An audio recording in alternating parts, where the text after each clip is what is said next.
तेनालीराम।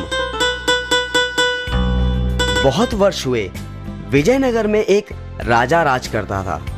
उसका नाम था कृष्णदेव राय। एक बार उसके राज्य में चूहों की भरमार हो गई। जिधर देखो चूहे ही चूहे।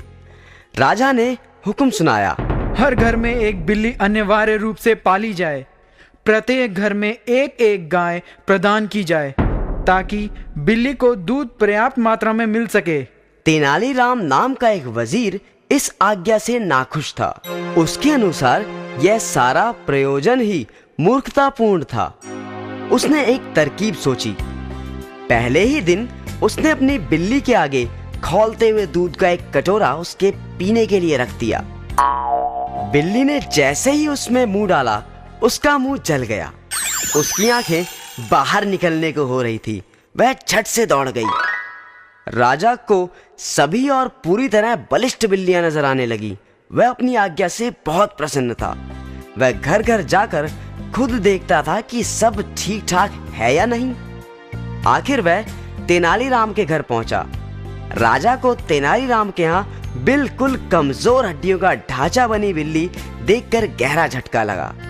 राजा ने पूछा, क्या सारा दूध तुम खुद ही पिए जा रहे हो?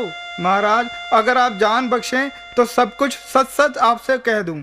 हाँ हाँ, तुम निर्भय होकर सब विस्तार से बताओ। महाराज, पता नहीं क्या हुआ, मेरी बिल्ली तो दूध ही नहीं पी रही है।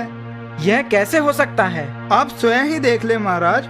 तेनालीराम ने दूध का कटोरा रखा और जैसे ही उस बेचारी बिल्ली ने दूध का कटोरा देखा, वह डर कर भाग गई। अब तो राजा को सारा मामला समझने में देर ना लगी कि तेनाली ने क्या किया था। उसने हुक्म सुनाया, तेनालीराम को बंदी बना लिया जाए और उसकी पीठ पर 100 कोड़े लगाए जाएं। तेनालीराम ने नजरें उठाए बिना कहा, ठीक है महाराज, मुझे सख्त से सख्त सजा दें, परंतु जरा सोचिए कि हम देशवासियों के पीने के लिए भी जब दूध पर्याप्त मात्रा में उपलब्ध नहीं है, तो क्या यह मूर्खता नहीं है कि हम सारा दूध बिल्लियों को पिला दें?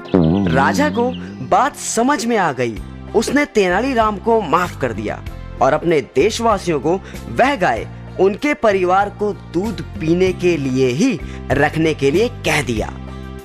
बिल्लियां तो चूहे खाकर भी अपना पेट भर सकती थी।